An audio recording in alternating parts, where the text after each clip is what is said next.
Welcome to JH.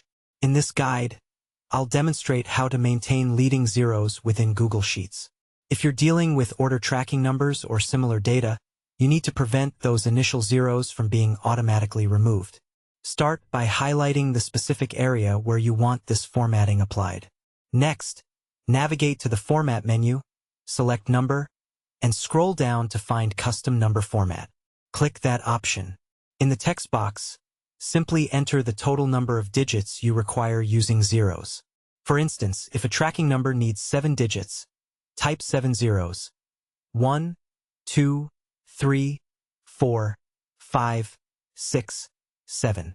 You can see a preview of the result above. Once satisfied, hit Apply. The leading zeros are now visible. Just adjust the count based on your specific needs. Thanks for watching. If this was helpful, please like and subscribe. See you in the next tutorial.